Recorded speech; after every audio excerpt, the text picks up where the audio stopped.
నేడు పోప్ అంత్యక్రియలు జరగనున్నాయి. వాటికన్ సిటీలోని సెయింట్ పీటర్స్లో ఇవాళ పోప్ ప్రావిన్స్ అంత్యక్రియలు జరుగుతున్నాయి.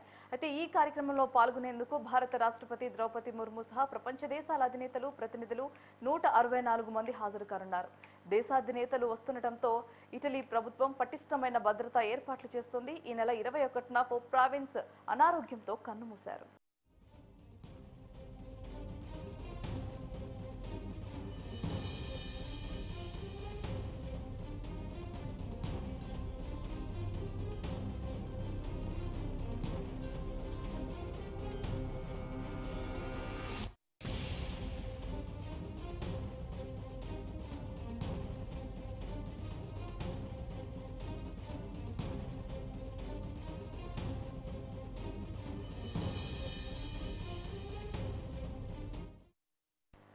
పోప్ ప్రావిన్స్ అంత్యక్రియల్లో అమెరికా అధ్యక్షుడు డొనాల్డ్ ట్రంప్, ఫ్రాన్స్ అధ్యక్షుడు ఇమాన్యుయల్ మేక్రాన్, బ్రిటన్ ప్రధాని కియర్ స్టార్మర్, ఉక్రెయిన్ అధ్యక్షుడు జెలెన్స్కీ, భారత రాష్ట్రపతి ద్రౌపది ముర్ముతో సహా 164 దేశాల నుంచి ప్రతినిధులు పాల్గొంటున్నారు.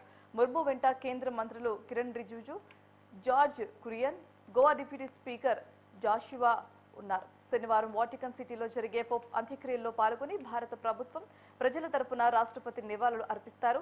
ఈ భారీ కార్యక్రమాన్ని పురస్కరించుకొని ఇటలీ ప్రభుత్వం కట్టుదిట్టమైన భద్రతా ఏర్పాట్లు చేస్తోంది. చెక్కుతో చేసిన శవపేటికతో ఉంచిన పోప్ పార్థివ దేహాన్ని గత 3 రోజులుగా దాదాపు 2.50 లక్షల మంది ప్రజలు సందర్శించి నివాళులర్పించారు.